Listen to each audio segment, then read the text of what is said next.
Good evening. My name is Joanna Palacios with Amberton University. This is the Human Resource Management class of 6177 with Dr. Deanne Sanchez, May 8th, 2022. So today I'll be talking about COVID and the impact to managers and employees' psychological contract. We'll have an overview of introduction, hypothesis, terms and context, research methodology, research analysis / literary review, implications, conclusions, recommendations to 21st century workforce, limitations, and lastly, references. So, introduction. The job industry, whether it be retail, medical, or factory, has always had its high and low rates of turnover and employee motivation. HR practices and procedures can influence the role an employee might see themselves within an organization. This can ultimately be a positive or negative outcome, depending on how both the employees and employers witness each other's behaviors and performance outcomes loosely based on personal expectations beyond the original physical work contract they have agreed upon. With the introduction of COVID-19, we get to see an influx of the psychological contract breaches and rise in unemployment, not just in the US, but all over the world. How has it breached the psychological contract, and does it affect gender? So my hypotheses here, hypotheses. Having organizations / HR revise employee culture, procedures, policies, wages, and create clear expectations can improve the psychological contract between the employee and employer, thus creating a positive significance in improvement in turnover rate and employee loyalty. COVID-19 created many opportunities for psychological contract breaches, but on the opposite side, created many opportunities to strengthen it positively with employees and managers within certain organizations. And we'll have examples of those. Regarding gender, I find that there is not much of a difference in the psychological contract, but find that women tend to have a higher turnover rate in general, and COVID-19 created many opportunities for women to leave and enter different spheres of the workforce. Now we're going to get into terms and context.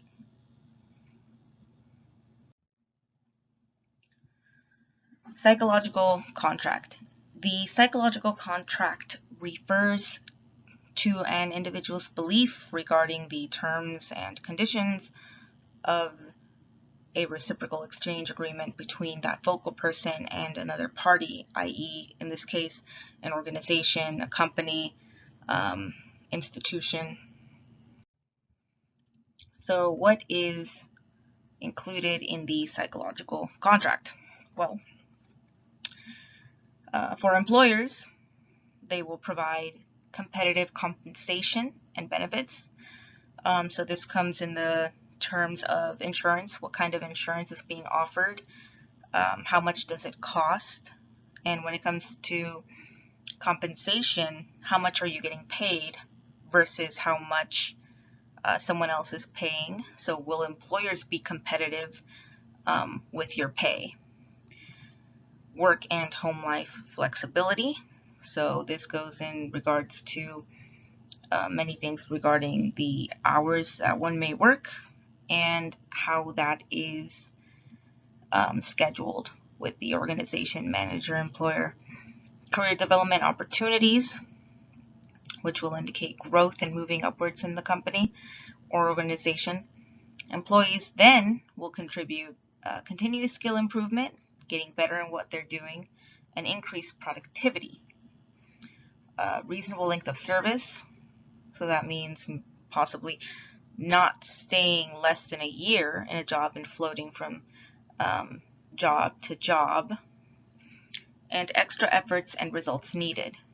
That means putting the organization first when it is needed in times of either crises or in times where extra effort is needed, where there are lacking in either employees or so on and so forth. So an example of organizational psychological contract, when it comes to compensation and benefits, that refers to different organizations offer different benefits, i.e. insurance and compensation amounts. One great example would be that HEB offers cashier employees a $12.95 starting pay for cashiers, while Walmart offers only $10.84 for starting cashiers. So right there you have competitive compensation. You're trying to get hires to come to the organization that is paying the most and might even give you a higher raise. And when it comes to insurance, it, like I said, depends on the different insurance that you may receive. Work and home life flexibility. So this is going to indicate how flexible an organization is with employee hours, whether it be part-time or full-time positions. So asking the basic questions of, does the organization accommodate for pregnant individuals? How much leave does one get? So different organizations may have different rules and different lengths of time. And talking to a manager might also present different work schedules. So if you're a student, will you be able to have a part-time hours, or are there only full-time positions? For those who are full-time, will they be getting their full amount of time of 40 hours a week or more for financial reasons? And then we go to career development, the extent to which an organization develops employees and or offers them opportunities to move further along the organization. So are employees being developed? Are opportunities offered? Is there a way to grow within the organization, within the company? So COVID-19 impacts. As the name implies, COVID-19 began taking spread in the year of 2019. There were many negative outcomes that came from the pandemic, which included unemployment increase in the States and all over the world, hospitalization overflow in many states and parts of the world, death index increases over the coming years, homelessness increase, higher turnover rates in organizations, cultural and political tensions, increase in mental health disorders, i.e. anxiety, depression, from being very isolated. So here we have the Organization for Economic Cooperation and Development, or better known as the OECD. It is a group of 37 member countries that discuss and develop economic and social policy. Here they have a great chart indicating, and America is also part of this chart. So the COVID-19 pandemic has put millions out of work, about 20 million fewer jobs in OECD countries, over 110 million fewer jobs worldwide. Many are out of a job and are not looking for a new one. 14 million more people inactive in OECD countries today than 2019. So lots of not working, lots of not seeking. If we keep looking in the chart, more people have been unemployed for longer periods of time than before the pandemic. You can see by the chart in the bottom, it takes a bigger increase than before the pandemic started. So research and methodology. I will be using the meta-analysis approach to gather many studies as closely related to my project to help answer the hypothesis I have about the impact COVID-19 has on managers, employees, psychological impact, and if there is any difference regarding gender between these groups affected.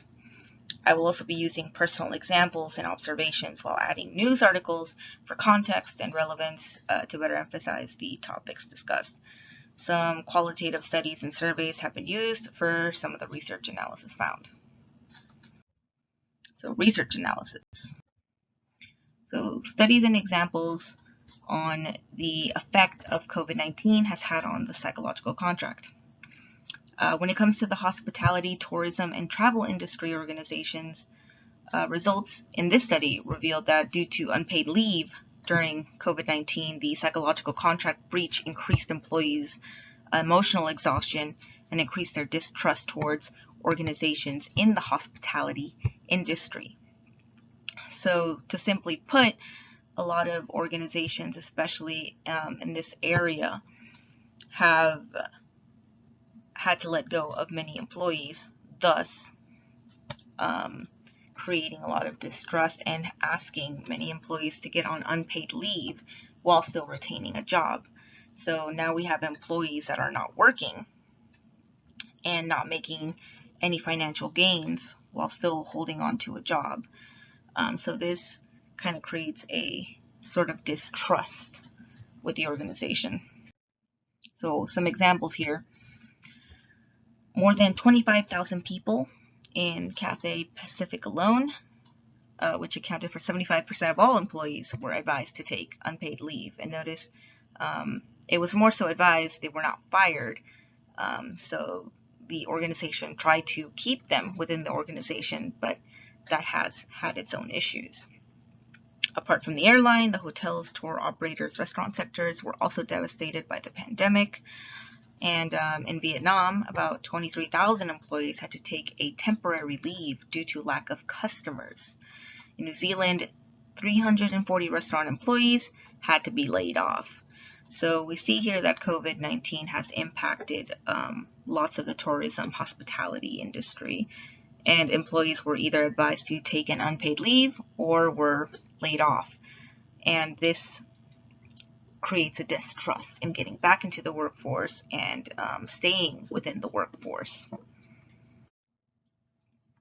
So, studies and examples on the effect of COVID-19 has had on the psychological contract. So when it comes to the United States, roughly 9.6 million U.S. workers ages 16 to 64 lost their jobs, based on averages of the first 3 quarters of 2019 and the first 3 quarters of 2020. The labor force participation rate decreased about the same amount for women and men ages 15 and 16 to 64. So if you look on the chart to the right, since the pandemic began, more U.S. workers than European workers lost their jobs. So that's just to put in perspective of just how many people have lost their jobs, have been laid off, or have been asked to get on paid leave and eventually quit themselves. So what can cause a psychological breach in the time of COVID? So during the time of COVID, some employees were not only laid off by their organizations, but those who managed to stay longer within their organization found that the organization did not have proper safety procedure policies in place for employees to feel secure physically or financially. This then led to many employees leaving their organization for fear of contracting and spreading COVID-19.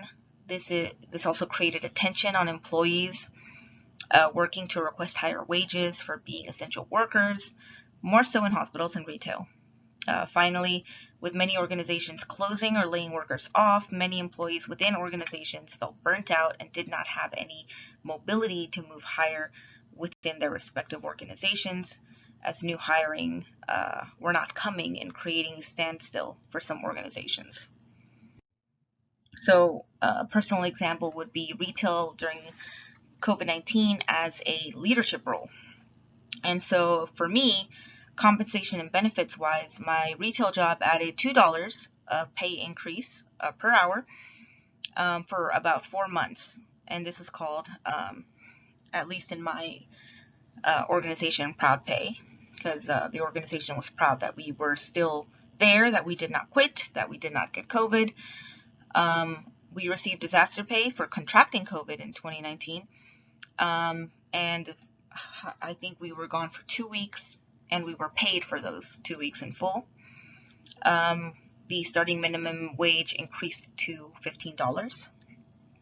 So that were some pluses, but there were some negative things that happened. So when it came to work and home life, time off requests had to be 3 weeks in advance rather than 2.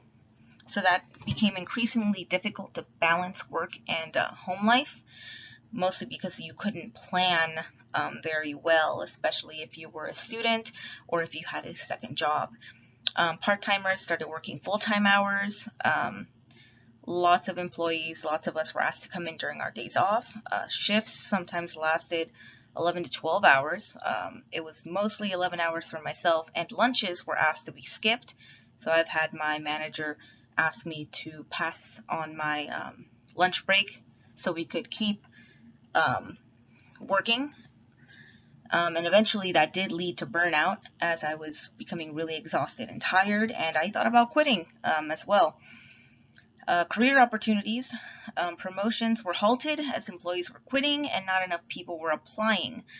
So it was really difficult, especially in my retail job, to move up while we didn't really have anyone to work underneath someone else. So what was the point of moving up when you really didn't have anyone below you?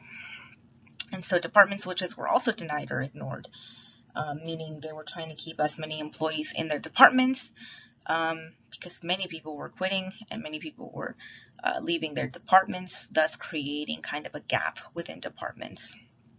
And that's an example of a lot that could happen in a psychological contract breach. Especially for me, I felt that I needed to grow, and the halt did not help me. I had to look for the pay was good, but I could not balance my work and home life and my school career, and also I was not really being, I wasn't really being developed at the moment, so I had to look elsewhere.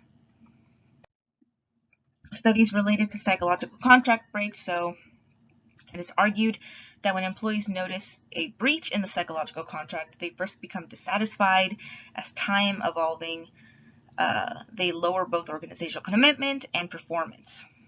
If an organization fails to fulfill its obligations to the employees become dissatisfied and become emotionally exhausted.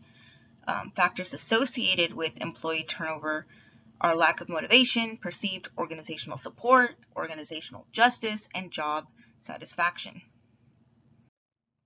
So the pandemic affecting employees leaving their organization in large numbers.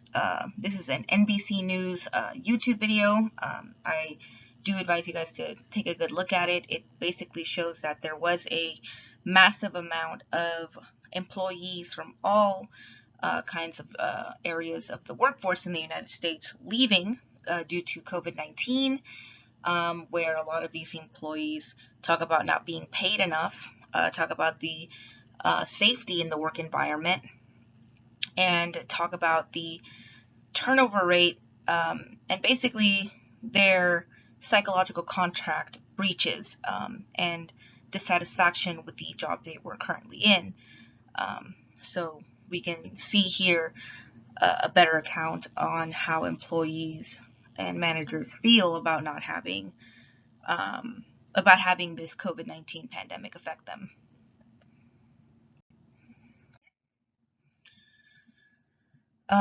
What happened to women, managers, and employees during COVID-19? Well, let's see here. So you do see before COVID-19 that women manager, you see entry-level manager, senior manager, vice president, senior vice president, and suite positions increasing before COVID-19. And then you get to when the pandemic happened and you see a standstill. So women, especially those in managerial positions, have had an increase before COVID, but a very, very slow increase. And COVID had basically just halted it. So continued, workers considering downshifting their career but not leaving the workforce. A lot of women actually considered downshifting their careers, getting less pay and less benefits.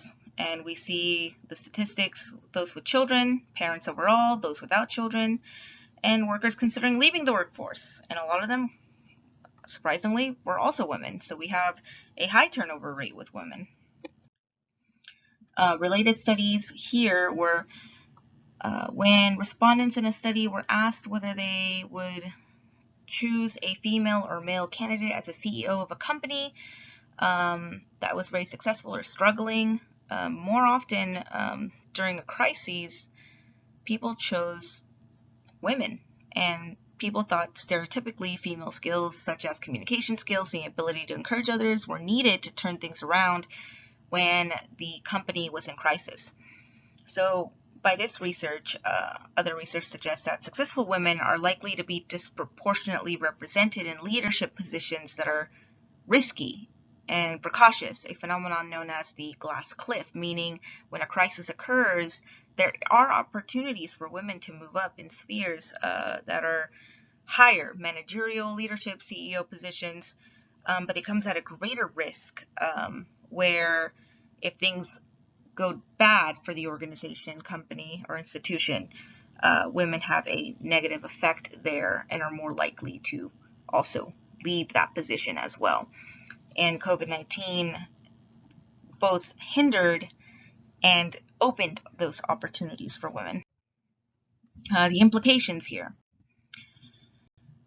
The studies and examples implicate that COVID-19 had drastically altered the way managers and employees view and respond to their organization. The sudden environmental situation of the pandemic had an increase in the way a psychological contract could reach a breach with regards to the outcomes that followed the pandemic. The pandemic has shown us that the way HR and organizations make decisions ultimately affects the way in which employees feel about the organization. So HR has changed because of COVID-19 in the sense of increased employee support, focusing on mental health, adding remote work options. We've seen changing policies and guidelines in line with crisis. So in conclusion, we find that the psychological contract breach created by COVID-19 has affected all employees from all areas of the workforce. We find that there is not much evidence between a difference in a psychological contract with regards to gender, but how COVID-19 has had a psychological contract impact on almost all kinds of workers in various industries. So recommendations to 21st century workforce and HR.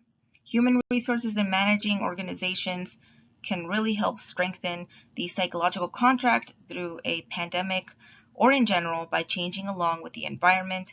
That is to say, changing along with the current situations to better earn the trust and loyalty of employees, which can include the practice of giving realistic information to an employee as a form of transparency. So being realistic and letting an employee know what the job entails, what the company is for, setting expectations on the position that they're having to not have misunderstandings. And we find that communication is strong as it leads towards lower psychological contract breach among employees. So this is a better relationship between employee and employers, managers included, because it includes a diverse background for ideas to better influence the workforce. So limitations. The limitations in this research came in regarding the psychological gender perspective, and that there is mixed results. There are studies that say that there is no difference, and some that say there is. And there doesn't seem to be a lot of research regarding women, especially when it comes to the psychological contract, or when it comes to commitment. So we find that the studies are not particularly also within the United States, so that may skew a greater implication for how these studies can be recreated or interpreted as a whole. And then we have references. Thank you again for taking the time to see my research project, and hopefully we can better find more research Thank you again, and I've enjoyed this semester of class.